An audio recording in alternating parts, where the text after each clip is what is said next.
NFL free agency for next offseason starts on March 11th, 2026, and begins at 4 p.m. Eastern Time. And I get what you're saying.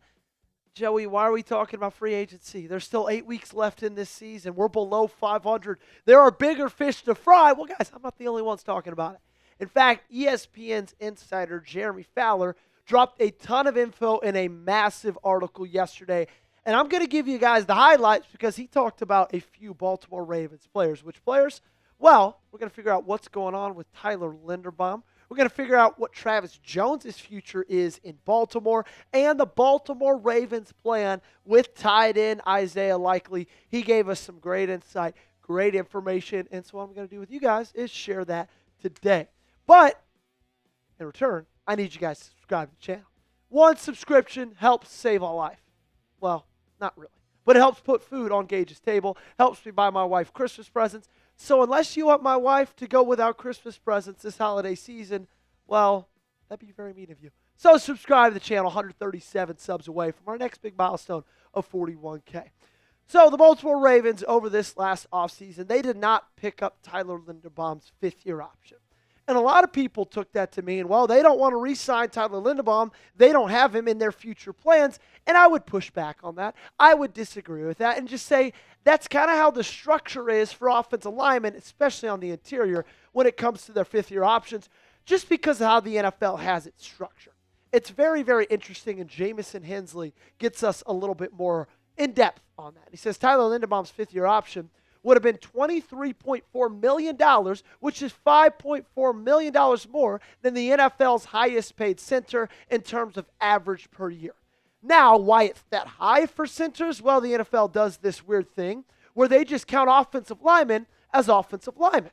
So the fifth-year option for a left tackle is the exact same as the fifth-year option for a center, which makes no sense because the market value for the two positions is vastly different.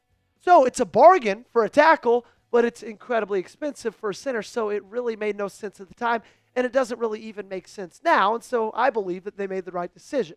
Well, what decision will they make in the next couple of months? Jeremy Fowler says Linderbaum is considered a top 10 interior offensive lineman in the eyes of execs, coaches, and scouts.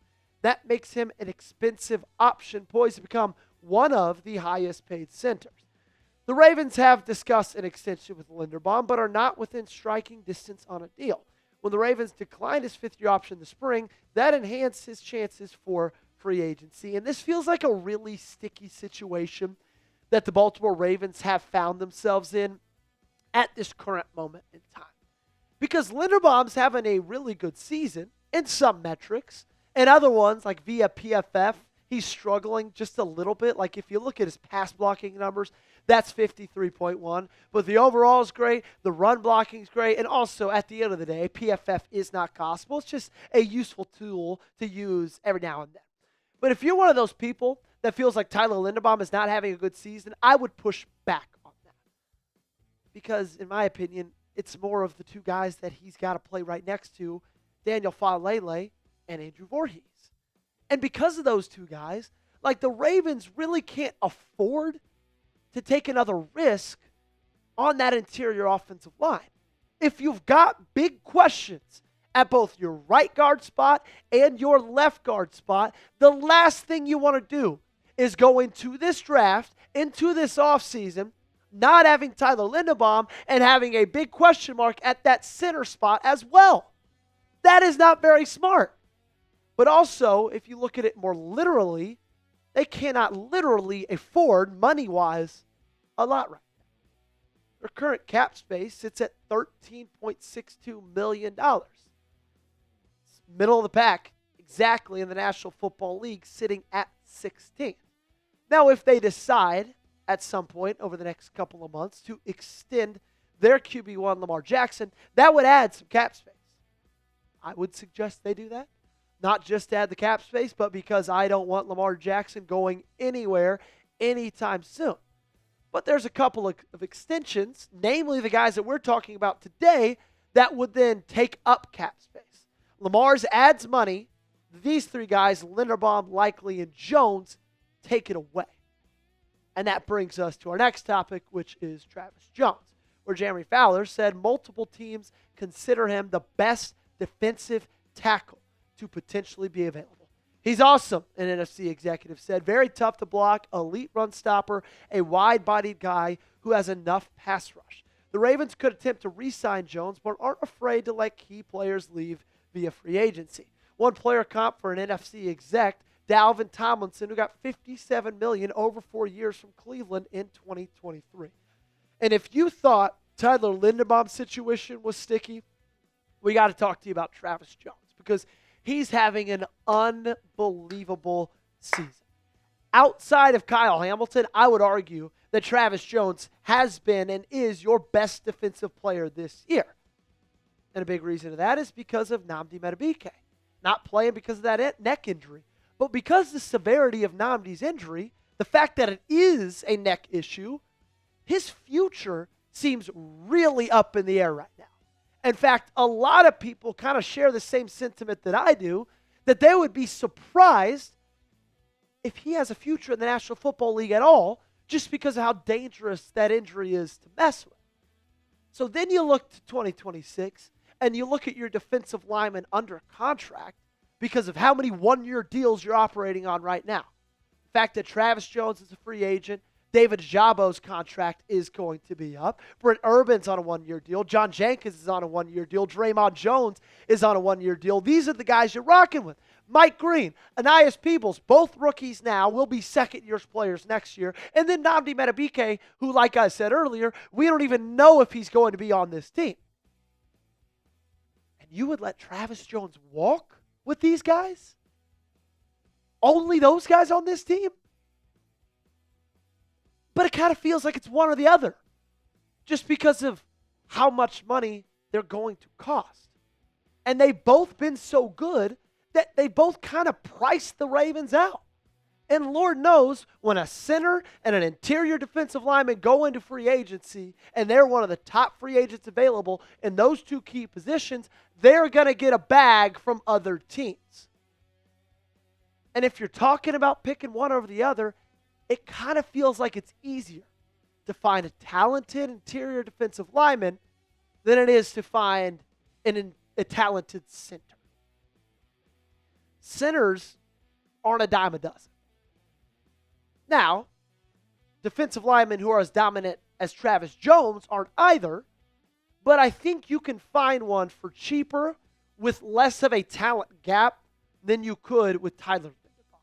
And like we talked about earlier, you got two massive question marks at the guard spot. I would hate all three of your interior offensive linemen to have massive question marks as well. But you also have massive question marks on the defensive line. It is just such a horrible situation that Eric DeCosta and the Baltimore Ravens find themselves in. Of these two, which would you rather keep? Tyler Linderbaum or Travis Jones? It's a hard question. I don't think there's a right answer or a wrong answer. You let me know in the comment section down below. While you're in the comments, I got to tell you about the sponsor of today's video, our great friends over at PrizePicks. The hard-hitting football action is even better with PrizePicks. The weather might be changing, but the feeling of being right never gets old. So keep the season rolling on PrizePicks by getting $50 instantly in lineups when you play your first $5. PrizePicks is the only app that offers stacks, meaning you can pick the same player up to 3 times in the same lineup. Want to pick more on Lamar Jackson's pass yards, rush yards, and touchdowns? Now you can pick all of them in the same lineup only on PrizePicks. On PrizePicks, how you play is up to you. If you want flexibility, choose FlexPlay, where you can get paid even if one of your picks misses. And if you want the biggest payouts, go for the power play. No matter your play, PrizePicks is a great way to put your takes to the test. Put my takes to the test. How about it? Here's my PrizePicks lineup for Sunday's game against Cleveland. I love this pick. More 3.5 yards on the first rush. It's exhilarating. It's exciting. And I'm going to rock with Derrick Henry on that one. I think Keaton Mitchell's going to get back into the fold. A little bit more on that in depth in tomorrow's episode. But go ahead, give me the more on half a rushing or receiving touchdown. And then for the Cleveland Browns kicker, I don't think they'll find the end zone a lot. But I do think he'll make more than 1.5 field goals. So download the PrizePicks app today and use code CLNS to get $50 in lineups after you play your first $5 lineup. That's code CLNS to get $50 in lineups after you play your first $5 lineup. The link to this promo is in the comments and description of today's video. PrizePicks, it's good to be right. And that brings us all the way to Isaiah Likely. What's going to happen with the tight end in this offseason? We don't know yet. It felt like going into this year and in this past offseason, like in the summer around training camp, that he was going to be signed. Because I think given what happened last year and the production that you saw, I think everybody just kind of expected him to compound on that and continue to have that in this year. And I want to throw it back to my dad's birthday, July 29th. Happy late birthday, Dad. When we were getting these reports from Ricky Scoops, known as the People's Insider, Spencer as well, both accounts saying they're confirming that the Ravens are extending Isaiah Likely. Not sure of numbers, but sounds like Jake Ferguson made it easier, who got extended just the day prior. But I want you to do something. I want you to look at that tweet, and I want you to look at the timestamp. 12:21 p.m., July 29th, 2025. Does that date ring a bell? Let's fast forward 2 hours after those tweets. You hear from Jonas Schaefer. Ravens practice just ended. On the last rep of one-on-ones, Isaiah Likely went down with an apparent ankle or lower leg injury. He's now being carted off. It was a long walk to the facility anyway. Obviously, he's fractured that foot, missed the first 4 games of the season, and so far since he's been back, he has not looked like the same guy. So if they did have some sort of a deal in place, I feel like it got nullified a little bit with that injury at that same exact day. Well, here's more from Jerry Fowler. Several team executives anticipate Likely doing very well in free agency because he could serve as a matchup problem who could separate from coverage. Part of the equation, the tight end franchise tag in 2026 is very reasonable, $15.8 million. Some people I've talked to inside the league would not be surprised if Baltimore tags him, especially with its top 3 tight ends hitting free agency. That's right, Charlie Kolar, Mark Andrews, and Isaiah Likely, all 3 of them, going into the open market. Now, the only problem when it comes to Isaiah Likely is he's kind of been a disappointment in production-wise this season. Like through the 6 games he's played, yeah, he missed the first 4, but he still played in 6. Missed the first 3. 10 catches, 103 yards, no touchdowns. That's it. To me, that doesn't necessarily sound like a $15 million tight end, does it?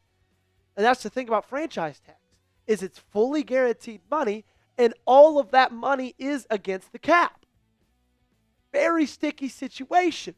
Baltimore's in a weird spot with all 3 of these guys. And this is exactly why it's important to hit in the draft. Because at some point, if you've hit in the draft in the past, those players grow up, outgrow their contracts, and are owed more money. So the more money you allocate to those people, the less money you can allocate to others. And you know who has cheap contracts? Rookies. But if your rookies suck, or if your younger draft picks who maybe are 1 or 2 years in the league, if those guys suck, you need other people to fill those spots. That's why it's important year in and year out to draft well, so that way you can have cheap guys on the books for a couple of years while you pay these guys. It's going to be a hell of an offseason. My projections right now, I think Tyler Linderbaum gets signed by Baltimore in free agency. I think, unfortunately, the Ravens let Travis Jones walk. And I think Isaiah Likely ends up getting franchise tag. This is going to be the pinned comment on today's show. Pick one of these 3 to re-sign. Tyler Linderbaum, Travis Jones, or Isaiah Likely. You let me know your thoughts in the comment section down below. That's going to do it for today's show. Make sure you guys got me followed on socials. At Joey Peterson8 on Twitter, at Joey Peterson8 on Instagram, and right here every day at the Ravens Run.